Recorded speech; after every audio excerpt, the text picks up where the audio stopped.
don't rush through my videos. That's the worst thing you can do, because what you're doing is you're proving you're not going to be disciplined to do this. But I have so many folks that have gone through mentorship on YouTube, mentorship and private mentorship, and their complaint will be, but I watched all the videos. Okay, watching them, that's the minimum expectation. You've done the least. Well done. You got a participation award. But you have to fucking do the work. That means you have to sit down and you have to look at what the market did today after it already happened. And then how's that work inside of what we've done for the week? What's the range? What did today's work in price delivery, where it's highest high and it's lowest low, where are the trade formations that you can identify based on that 2022 model? Where did they form? And how does that relate to what the weekly range has been for this present week and how we have worked with previous week? And where is it drawing to on that daily and weekly chart? You do that every single day. You will not understand what it is that you're supposed to see the first couple weeks doing it. But because you'll be doing that and you're logging your charts and you're recording your observations and your questions and your concerns and your doubts, and you put that in your journal, you do not fucking send that to me in a text or a tweet or post it on a forum. You put it into a study journal. And when that moment happens, and if you're diligent about it, you'll find that it happens within the first year. Oh, here we go, back to that year again. I ain't got time for a year. Then you can't be a student of mine. Hear that? You can't. You can't be a student of mine.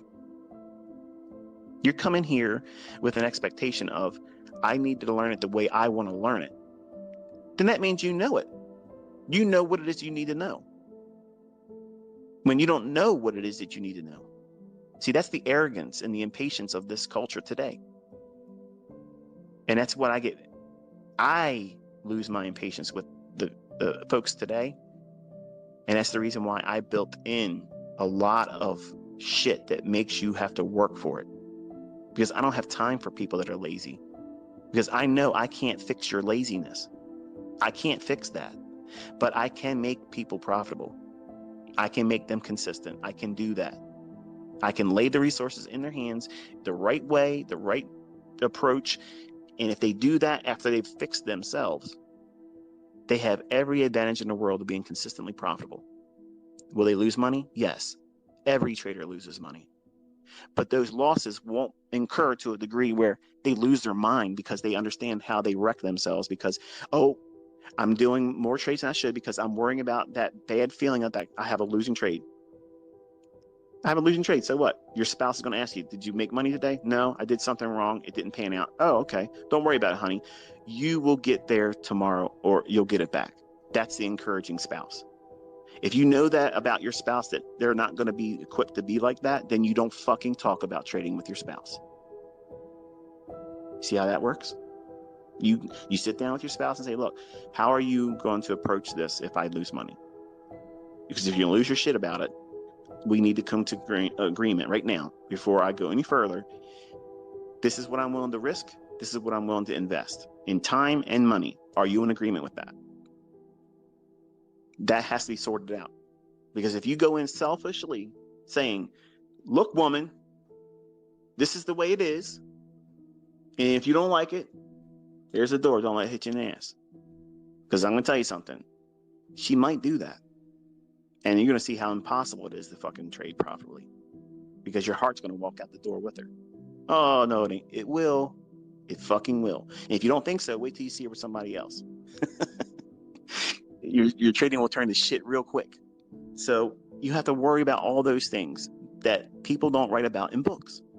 These young 20-year-olds, they don't even have relationships. They're not married. Okay, they're out there trying to chase tail all the time. They're not going to talk to you about these things. They're going to be heavyweights in your development and in your continuity. But as a 50-year-old man, 2 marriages, 5 kids, 2 miscarriages, I have endured some things.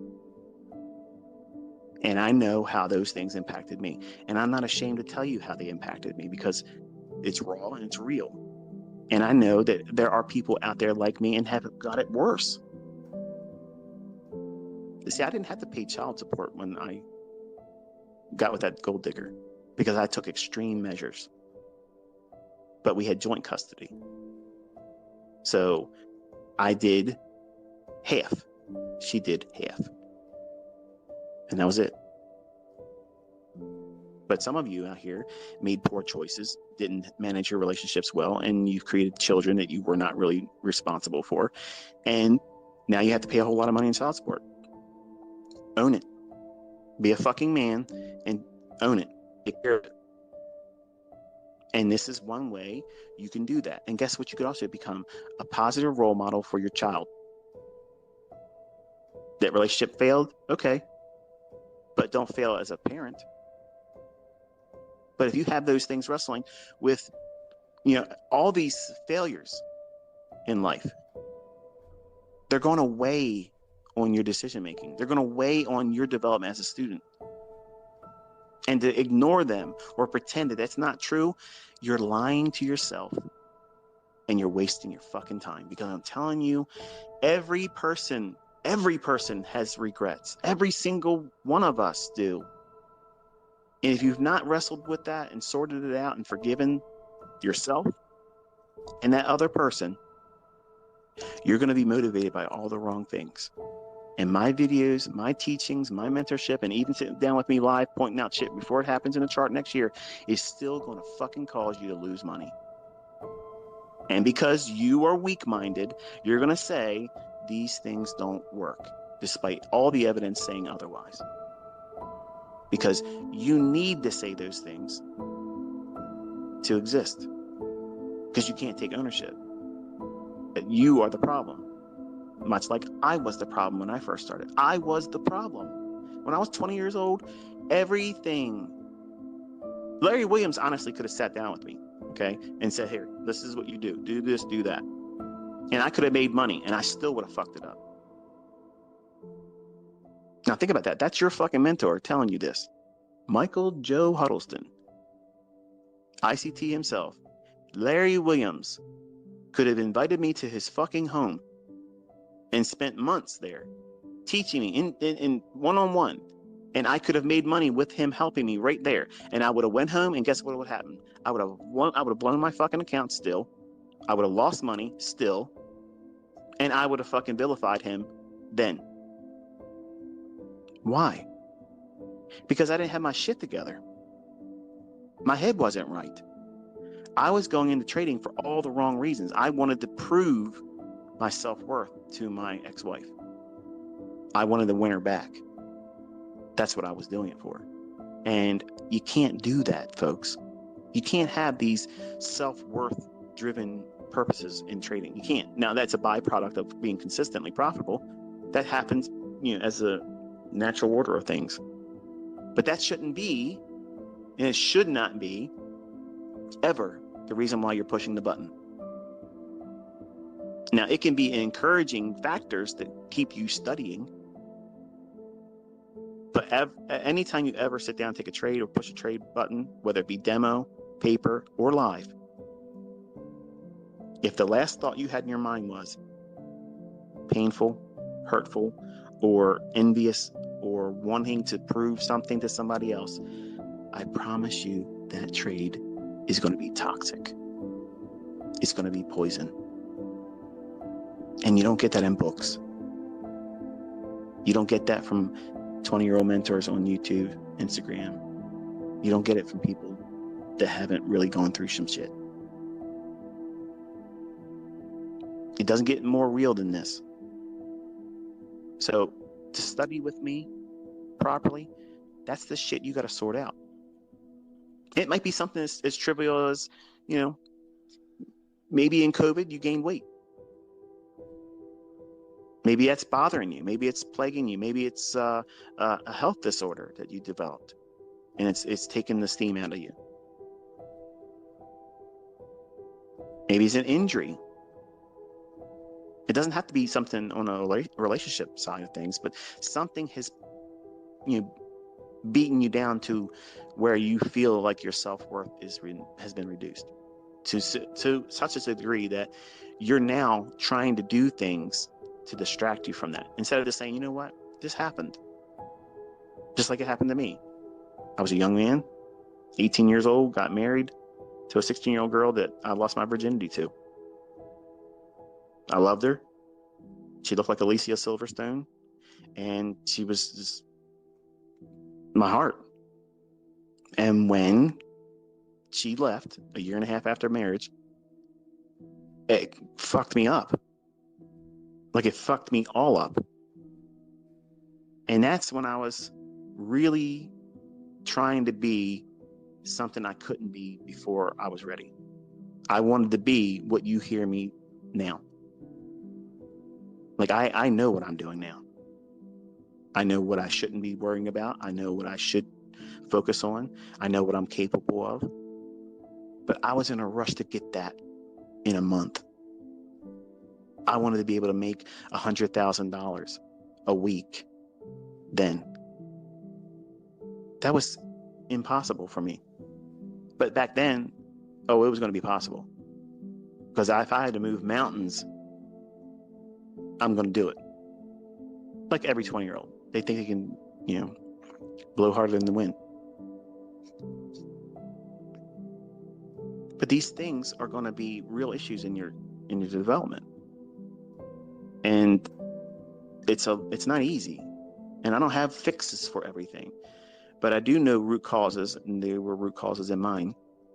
And a lot of folks that talk about psychology and trading and talk about mindset things, they don't really touch on these topics because, again, it forces the audience to take personal inventory in their dark corners in everybody's life. They don't want to revisit these things.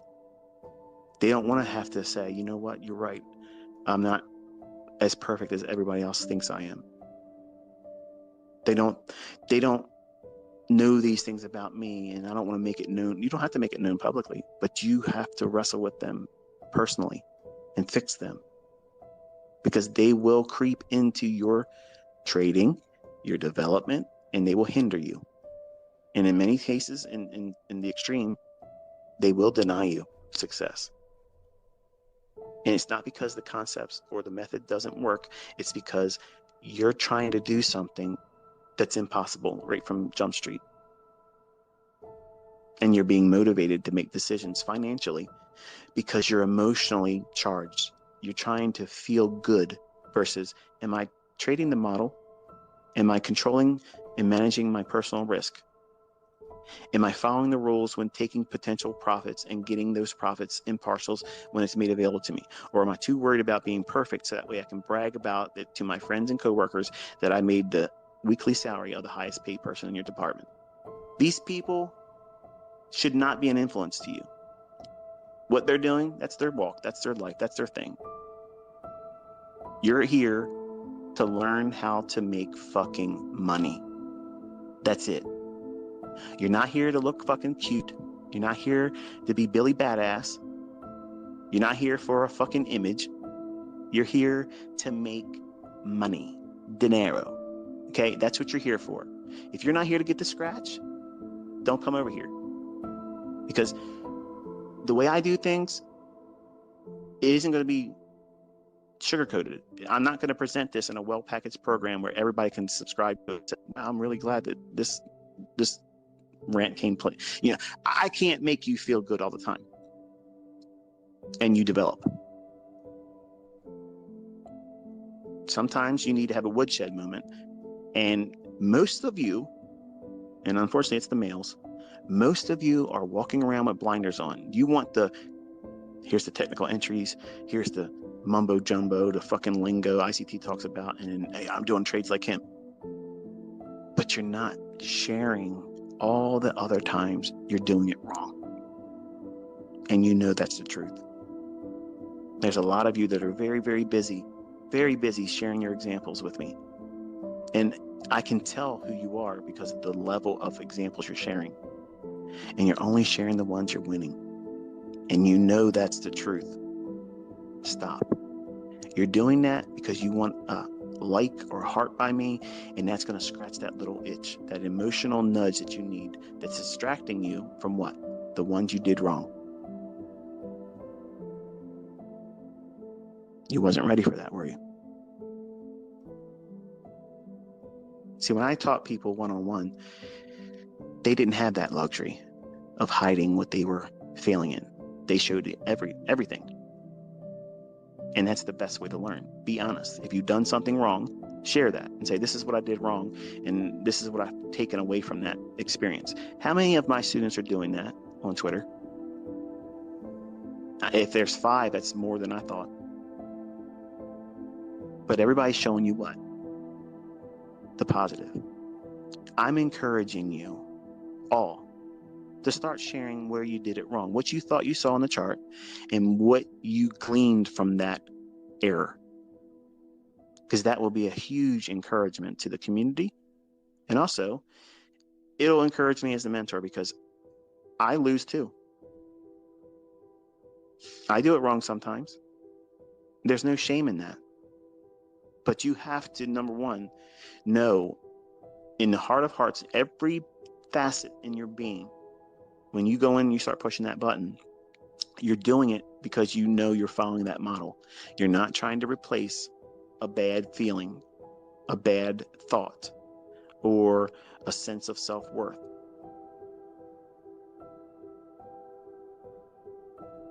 So that's how you should go and study an ICT concept.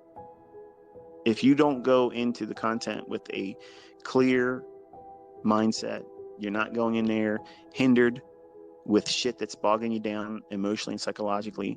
Your boyfriend left you, your girlfriend left you, you just got fired, all that shit, you got to come to terms with all that stuff. And I'm not equipped to know all the answers or solutions to all those things. I don't claim to know those things. But I can tell you, your mentor, the guy talking to you right now, I had that kind of stuff too. I was not exempt from that.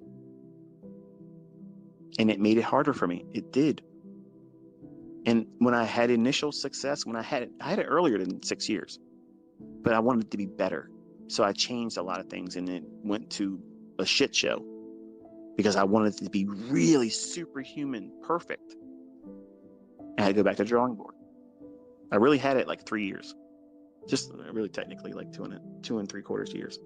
But then I spent 3 years plus fucking around tinkering with it, which takes you also to another point. If you find your successful model in the 2022 mentorship, don't go any further. Wait a minute. You're telling people not to watch your videos, but don't you get ad revenue? Yeah, I get ad revenue. But I'm also more inclined to seeing you succeed, because I get my rocks off when people are finding consistency and they learned how to do this properly, and they don't need to hold my hand. That's how I teach. I never invite the opportunity for you to be holding my hand, or I'm holding your seat on your bicycle while you're pedaling. Whether you realize it or not, you feel like I've been holding the seat for you because you have all these videos where I'm talking. But I wasn't there when you pushed those buttons. I am not there when you finally get to that point of success. I'm not there. You just remember hearing me. But you did it. Just like your dad is running along that bicycle. Okay, I got you. I got you. And his hand is at his side, not that bicycle seat. But you feel confident because you're trusting the process.